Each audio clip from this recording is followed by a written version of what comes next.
En esta oportunidad quiero hablarles de un tema tan delicado y neurálgico como es la responsabilidad médica en Colombia. Es uno de los temas obligatorios en la responsabilidad contractual del Estado. Es el referido a la responsabilidad médica por el hecho de ser una de las temáticas más representativas dentro de las controversias judiciales que enfrenta el Estado. Por lo tanto, hablaré sobre la evolución del tratamiento judicial en Colombia sobre responsabilidad médica estatal y a la vez haré una reflexión sobre los obstáculos que para su aminoración plantea la forma como funciona el sistema de salud en Colombia, acerca de la llamada constitucionalización de la responsabilidad patrimonial del Estado, sin privilegio de un régimen en particular, como se estableció en la jurisprudencia del Consejo de Estado del año 2012,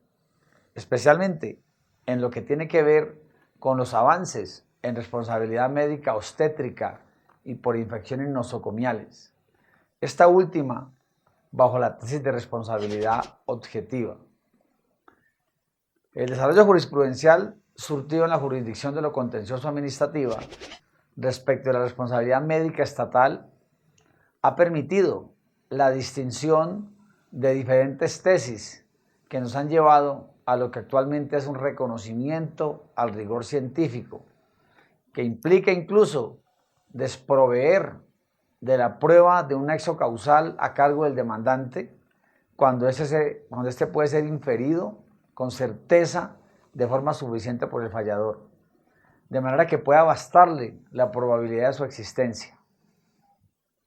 Retomando las tesis jurisprudenciales conocidas en nuestro medio, pasemos a la explicación de cada una de ellas. En primer lugar, es preciso aclarar que la declaratoria de responsabilidad por el servicio médico a cargo del Estado se ha enmarcado siempre en el régimen subjetivo de responsabilidad, esto es, el régimen de la falla en el servicio donde predomina el elemento de la culpa. Presupuesto necesario de esta tesis es que el ejercicio de la medicina implica probidad, pericia, cuidado, responsabilidad y un esfuerzo profesional limitado desde luego por las leyes artes, es decir, haciendo uso de todos los elementos cognitivos, éticos y científicos para procurar el mejor resultado, aunque el ganeno no pueda garantizarlo, pues su profesión es de medios y no de resultados. De manera que la sola existencia del daño no podía hacer presumir la falla del servicio. Tradicionalmente, el régimen de la falla en el servicio demanda tres elementos fundamentales: el daño antijurídico sufrido por el interesado, la falla del servicio propiamente dicha, que consiste en el deficiente funcionamiento del servicio, bien sea porque no funcionó cuando ha debido hacerlo o lo hizo de manera tardía o equivocada, y finalmente una relación de causalidad entre estos dos elementos, es decir, la comprobación de que el daño se produjo como consecuencia de la falla en el servicio. Inicialmente se consideró el sistema de falla probada tanto para los errores hospitalarios como para los errores médicos, surgiendo un cambio jurisprudencial en 1992 cuando se reflexionó al respecto y se conservó la exigencia al demandante cuando se trataba de probar las fallas hospitalarias por los errores en la prestación de servicio y los daños consecuentes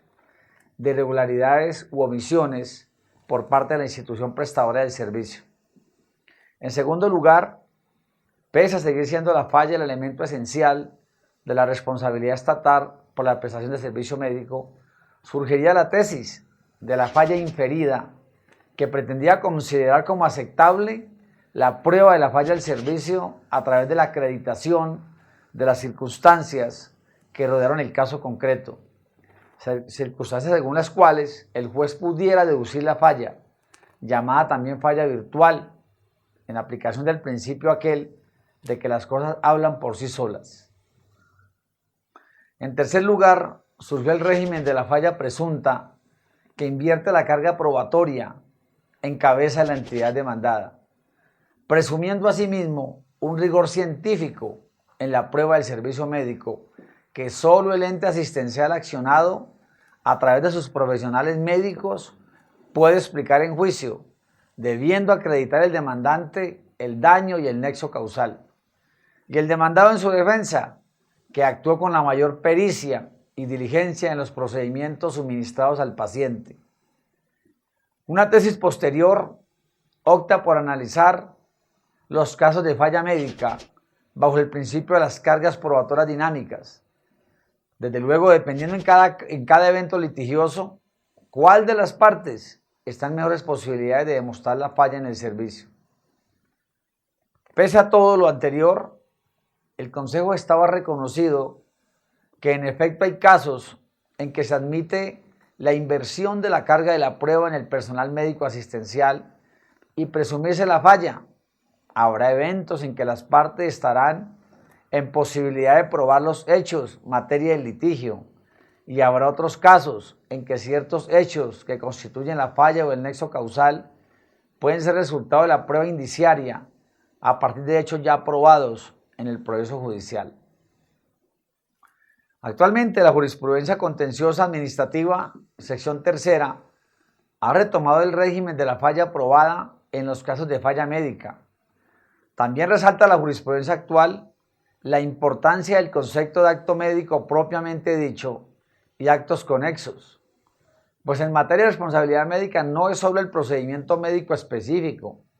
llámese examen, diagnóstico, cirugía médica, entre otros, sino todos los actos previos, concomitantes y posteriores al acto médico propiamente dicho. Es decir, el acto médico complejo, integral, el que se evalúa a determinar la configuración de una responsabilidad médica. En los casos de responsabilidad obstétrica se venía esgrimiendo la tesis de que era una responsabilidad de resultado, pues ante una gestación que seguía todos los controles médicos con resultados satisfactorios en el desarrollo de un embarazo, hacían presumir que el alumbramiento, así como el recién nacido, debían resultar sin problemas para la vida de la madre o del naciturus o nuevo infante. Tesis que también retornó infortunadamente a la falla probada. Así las cosas, hoy persiste el régimen subjetivo de falla probada, retomando la importancia de la prueba indiciaria, es decir, el indicio de la falla, sin que ello releve al demandante de acreditar todos los elementos de responsabilidad. Así lo determinó el Consejo de Estado en el análisis de un caso en el que una señora ingresó a una clínica del Instituto de los Seguros Sociales para trabajo de parto, el cual se prolongó por varias horas, naciendo su hijo con un cuadro clínico grave por aspiración de líquido amniótico, con señales de estado vegetativo. En el caso concreto, el Consejo de Estado definió como daño antijurídico la condición de salud en que quedó el neonato, considerada una vulneración a su derecho constitucional a la salud, consistente en una lesión, daño cierto, perfectamente determinable y tasable por la jurisdicción contenciosa administrativa.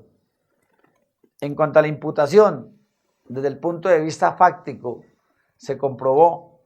que la atención médica se prestó en una clínica del Instituto de los Seguros Sociales y en cuanto a la imputación jurídica se constató, con base en la descripción del protocolo de atención a la paciente, que se incurrió en varias fallas en el procedimiento,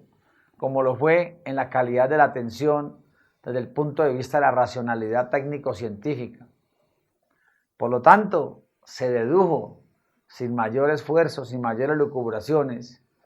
que la falta de cumplimiento de los protocolos, específicamente el no haber monitoreado el proceso de hipoxia cerebral que presentó el menor en el trabajo de parto, resultó en la parálisis cerebral con que finalmente nació. Más aún, cuando el embarazo era de alto riesgo, como se anotó en la historia clínica. Al respecto, desde la unificación de la jurisprudencia del Consejo de Estado, desde el año 2012, se ha establecido que a la parte actora en los eventos obstétricos le corresponde acreditar el daño antijurídico, la imputación fáctica que puede ser demostrada mediante indicios, la existencia de una probabilidad preponderante en la producción del resultado dañino, el desconocimiento del deber de posición de garantía o la vulneración al principio de confianza y el hecho indicador del indicio de falla, esto es, que el embarazo se desarrolló en términos normales hasta el momento del parto. Ahora, en los eventos de infecciones intrahospitalarias o nosocomiales, bacterias adquiridas en el procedimiento quirúrgico, por el contrario, la jurisprudencia ha consolidado la tesis de responsabilidad objetiva. Es decir, la víctima solo debe probar que adquirió la infección en el centro hospitalario o como consecuencia del procedimiento al que fue sometida, sin que sea necesario que la entidad demandada demuestre diligencia, cuidado o idoneidad, ya que solo se exonera por circunstancias extrañas. Estas son la fuerza mayor o el hecho exclusivo y determinante de la víctima o de un tercero. Entiéndase entonces que la jurisprudencia consolida lo es en materia de infecciones intrahospitalarias o nosocomiales, mas no en otros eventos de adquisición de enfermedades infecciosas que se contraen por una evidente negligencia médica, bajo el principio de res ipsa loquitur, según el cual las cosas hablan por sí solas, que bajo el régimen de la falla probada generó la responsabilidad médica estatal en un caso en que una paciente, quien recibió una transfusión sanguínea durante una cirugía, fue contagiada con el virus del VIH, debido a que el personal médico proporcionó la sangre sin haber hecho previamente el análisis clínico para descartar la presencia del virus. Otro punto importante tiene que ver con el consentimiento informado, que esto es sobre el deber legal de informar, y sobre ello mucho se ha dicho acerca de este consentimiento informado del paciente y de las implicaciones que en materia de responsabilidad médica profesional y hospitalaria tiene el hecho de no atenerse a este requisito previo a los tratamientos y procedimientos invasivos y no invasivos, pero que en todo caso, como en todo acto médico y dependiendo de cada organismo humano, pueden generar secuelas o riesgos para la salud del paciente,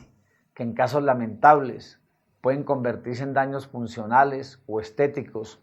que alteran la vida normal de las personas. Para los profesionales de la medicina, el consentimiento informado, junto a los derechos humanos y la educación, se han constituido en un triángulo fundamental para la investigación en salud. Esto es porque la obligación de informar representa una garantía al derecho de información que tiene el paciente para el libre ejercicio de su autonomía, sobre la salud de su cuerpo y su mente. El derecho a ser informado en esos eventos es un derecho esencial del ser humano que se encuentra en situación de enfermedad o próximo a ella debido a un diagnóstico, porque no es el médico quien determina su destino, sino el mismo paciente. De allí que estemos hablando de un derecho personalísimo.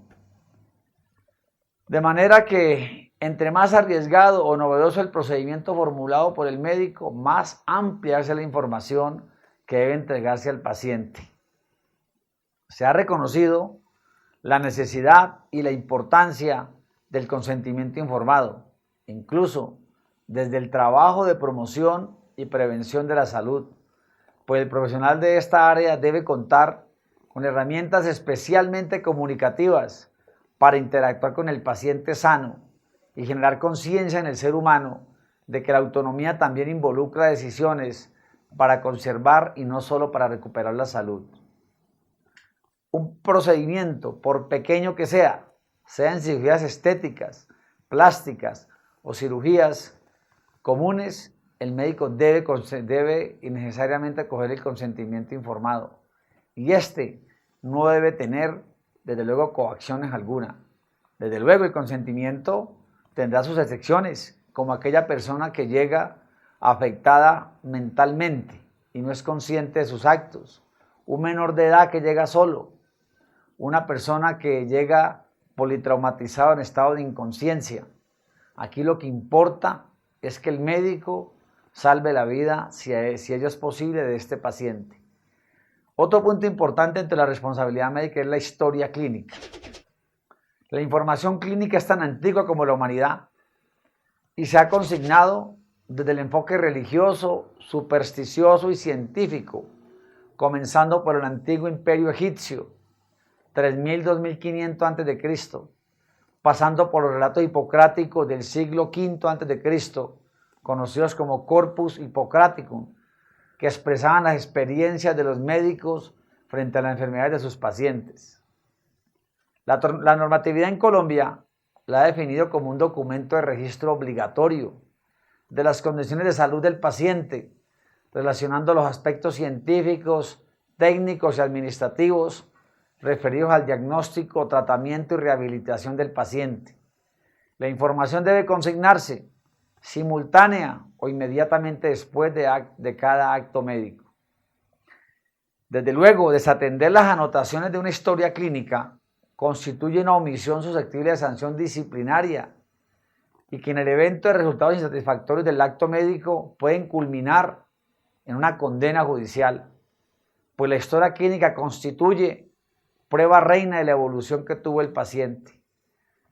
Se entiende que la documentación de los procedimientos médicos desde el punto de vista científico es el registro del diagnóstico y del plan de manejo de la enfermedad, lo que incluye resultados de exámenes, imágenes diagnósticas, fórmulas médicas, entre otros. El documento debe ser diligenciado tanto por personal médico profesional como asistencial de auxiliares y técnicos que intervengan en la atención del paciente, pues estos también tienen la obligación de consignar sus conceptos, observaciones y acciones implementadas durante la prestación del servicio. La historia clínica constituye un medio de prueba. De ello también se desprende que no sea facultativo del médico y su personal diligenciarla o no,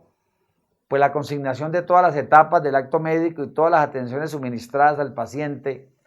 de forma cronológica y permanente constituye además un principio de ética médica. Y por eso, la omisión a este deber legal, su modificación o alteración u ocultamiento puede generar no solo sanción disciplinaria al profesional de la medicina, sino también responsabilidad penal por incurrir en falsedad en documento privado y responsabilidad civil. Aún es frecuente observar cómo una cantidad de abogados en Colombia siguen presentando demandas sin contar con la historia clínica, que en mi criterio personal es fundamental y es la carta de navegación para poder incoar una demanda de responsabilidad médica. Otra situación importante es que ya la Corte Constitucional desde 2008 levantó la reserva de la historia clínica. Anteriormente, cuando una persona fallecía, se llevaba el secreto con su historia clínica de una vez a la tumba. Hoy en día, del 2008 para acá, cualquier persona que tenga un vínculo familiar o de afinidad con el fallecido puede solicitarla, simplemente manifestando bajo la gravedad del juramento de que no la va a hacer pública porque es un derecho personalísimo y acreditando, desde luego, la consanguinidad o la afinidad. Y por último, una narración de los hechos para qué la necesita, pero esto nunca podrá tenerse en cuenta para negar la historia clínica. Otro punto neurálgico y que tanto problema ha causado en el país tiene que ver con las cirugías plásticas y estéticas. Desde luego, hay que tener claridad conceptual de ambos tipos de cirugía, debido a las condiciones que al respecto se han presentado en el medio no profesional de la medicina. Explicando que la cirugía plástica es terapéutica, curativa y necesaria. Es una respuesta a problemas de malformaciones congénitas, traumatismos, quemaduras, tumores, cicatrices que causan limitación funcional, corrección de secuelas, entre otros males que afectan el funcionamiento del organismo humano y que generan consecuencias de accidentes. Por su parte, la cirugía estética responde más a circunstancias de vanidad, moda, complejos en el ser humano que pueden afectar sus condiciones de vida desde el punto de vista psicológico, pero que en ningún momento implican una enfermedad. La jurisprudencia contenciosa administrativa ha señalado que la responsabilidad médica en los eventos dañosos o resultados insatisfactorios de cirugía estética está determinada por una obligación de resultado que tiene como fundamento ofrecer toda la información disponible al paciente para obtener un consentimiento ilustrado. Pero en el caso del cirujano estético, la discusión es que a diferencia del cirujano ordinario, su obligación de hacer no es libre, por estar condicionada a las exigencias del paciente, pues las expectativas de un determinado resultado definen el método e incluso la técnica que ha de usar el médico para llevar a cabo el procedimiento definido. Ahora bien, la responsabilidad del cirujano estético se circunscribe a dos dimensiones frente a las expectativas del paciente. Una de ellas es en el evento en que no se obtienen los resultados esperados o prometidos, y otra cuando además de obtener los resultados esperados, causa daños terribles para la salud o la apariencia física del paciente. Ahora, los casos de responsabilidad médica en materia de cirugía plástica y estética son más comunes en el campo civil que administrativo, pues se ha convertido en un servicio de amplia consulta ante los médicos cirujanos plásticos y estéticos que prestan este servicio profesional a través de clínicas privadas. Así,